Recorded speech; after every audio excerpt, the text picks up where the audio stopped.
Ni saa 12 kamili Afrika Mashariki, sawa na saa 11 kamili katika Afrika ya Kati na baadhi ya maeneo maziwa makuu. Hujambo, leo ni Jumatatu Juni 15, 2026. Karibu katika Amka na BBC. Mimi ni David Nkia.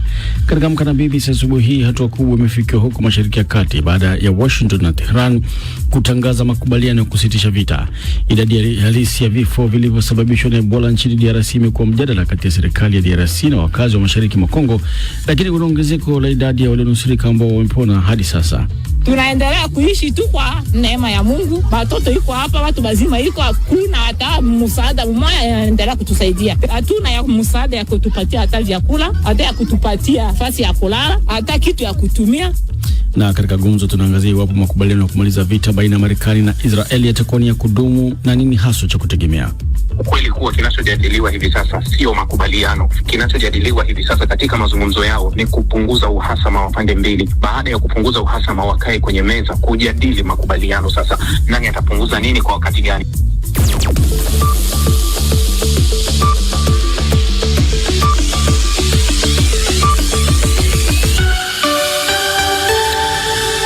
Lakini kwanza ni muktasari wa habari za ulimwengu na msomaji wako ni Isabella Mogodi ikiwa katika studio za Nairobi. Karibu Isabella.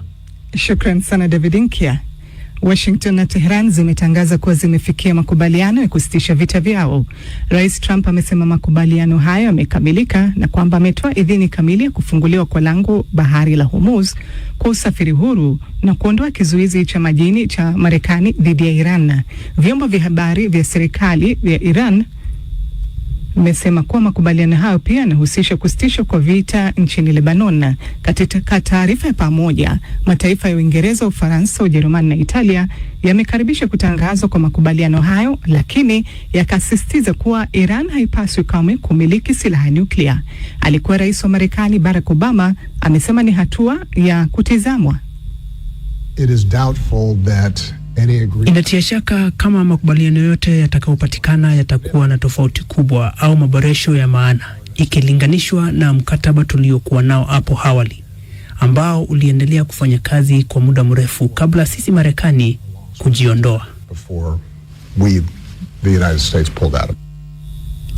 Afrika Kusini inasema kuwa katika kipindi cha wiki moja iliyopita wamefukuza nchini takriban watu 3,000 waliokuwa wakiishi nchini humo kinyume cha sheria. Taarifa zaidi na Florian Kaijage. Hatua hiyo inafuatia mfululizo wa maandamano dhidi ya wafanyakazi wa kigeni ambao makundi ya watu wenye silaha yamekuwa yakiwashambulia watu wanaodaiwa kuchukua nafasi za ajira za wenyeji. Rais wa Afrika Kusini Cyril Ramaphosa ameahidi kuchukua hatua kali dhidi ya wahamiaji ambao hawana vibali vya kuishi nchini humo. Nchi mbalimbali zikiwemo Nigeria na Ghana zimeandaa safari maalum za ndege kwa ajili ya raia wao wanaotaka kurejea nyumbani.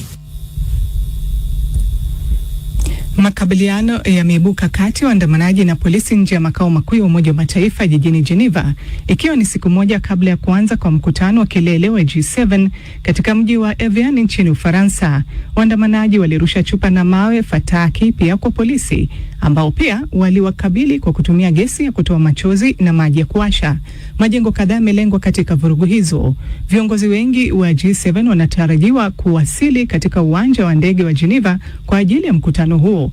Polisi wamejiandaa kukabiliana na vurugu zinazofanana na zile zilizotokea miaka 23 iliyopita, huko hospitali kuu ikiwa imejenga hema kubwa kwa ajili ya kupokea majeruhi. Na uwanja mkubwa umejengwa mbele ikulu ya White House kwa mfululizo wa mapambano ya ndondi ya mtindo wa mixed martial arts kwa ajili ya kusherehekea siku ya kuzaliwa ya miaka 80 ya Donald Trump. Rais wa Marekani ni shabiki mkubwa wa mchezo huo na pia anamiliki hisa katika kampuni inayoendesha michezo hiyo kupitia hazina ya familia yake.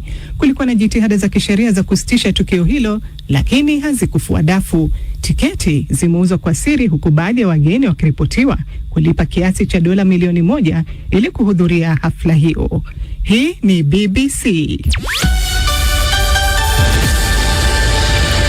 Na muktasari habari za ulimwengu umesomwa kwako na Isabella Mogodi. Unasikiliza Amka na BBC kutoka idhaa ya Kiswahili ya BBC kikutangazia kwenye FM radio shirika na katika internet ya bbcswahili.com. Ukiwa Tanzania tusikilize kupitia Radio Kwizera na Radio 1. Kenya ni Mwenedu FM na County FM, ikiwa pale nchini Uganda ni Voice of Karamoja na Radio Paidha, na pale DRC ni Radio Muungano Beni na Lizard Radio. Aidha, matangazo haya yanasikika moja kwa moja kwenye ukurasa wetu wa Facebook na YouTube. Andika tu BBC Swahili. Asubuhi ya leo upo nami David Inkia, karibu. Hatua kubwa imefikiwa huko Mashariki ya Kati baada ya Washington na Tehran kutangaza makubaliano ya kusitisha vita. Rais wa Marekani Donald Trump ametangaza kuondoa kizuizi cha majini dhidi ya Iran na kufungua lango la Hormuz, huku viongozi wa Ulaya wakiunga mkono hatua hiyo, lakini kwa tahadhari kubwa zaidi. Na Isabella Mogodi. Hata hivyo, makubaliano haya yanakuja baada ya Israel kufanya shambulio kubwa mjini Beirut na kuua watu 3, jambo lilolaaniwa vikali na Rais Trump aliyesema lisingepaswa kuvuruga mchakato wa amani. Vyombo vya habari vya Iran vimebainisha kuwa makubaliano haya yanahusisha pia kusitishwa kwa vita nchini Lebanon, hatua ambayo imezua maswali mengi kuhusu msimamo wa Israel ambayo hapo awali ilikuwa imepinga vikali makubaliano yoyote yanayojumuisha Lebanon.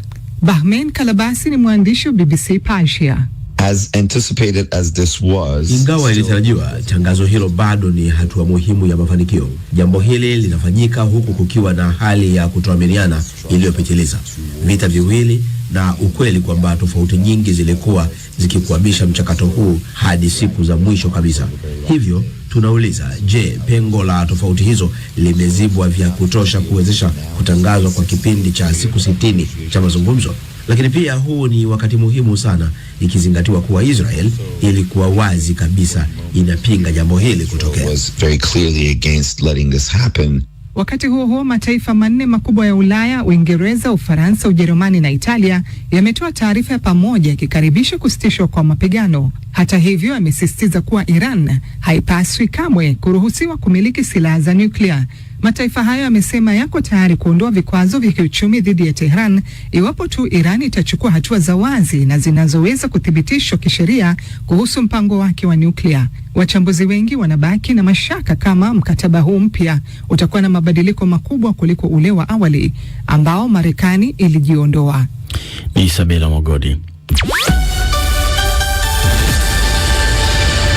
Kwingineko, bei ya mafuta imeshuka katika biashara ya mapema barani Asia siku ya Jumatatu baada ya Pakistani, ambayo imekuwa ikifanya upatanishi wa kumaliza vita vya Marekani na Israel dhidi ya Iran, kutangaza makubaliano ambayo Rais Donald Trump amesema yatawezesha kufunguliwa tena kwa mlango bahari wa Hormuz. Florence Kejage na maelezo zaidi. Bei ya mafuta ghafi ya Brent, ambayo ni kigezo cha kimataifa cha mafuta, imeshuka kwa 4% na kufikia dola za Marekani 83.81 kwa pipa, huku mafuta yanayouzwa Marekani yakishuka bei kwa 4.7 na kufikia dola 80.89 kwa pipa. Waziri Mkuu wa Pakistan Shehbaz Sharif amesema sherehe rasmi ya kutia saini itakuwa Ijumaa Juni 19 nchini Uswizi. Naibu waziri wa mambo ya nje wa Iran Kazem Garibabadi amethibitisha kwa njia ya simu kwenye televisheni ya taifa kwamba makubaliano na Marekani yamekamilika, huku Trump akichapisha kwenye mtandao wa kijamii akisema kuruhusu mafuta yatiririke. Lakini Vanda Nahari kutoka kampuni ya uchambuzi wa masoko ya nishati ya Vanda Insights amesema kukosekana kwa undani kuhusu kile ambacho kimekubaliwa kuna uwezekano wa kuingiza wasiwasi na kutokuwa na uhakika katika soko. Hii inaweza kumaanisha wiki ya kutokuwa na uhakika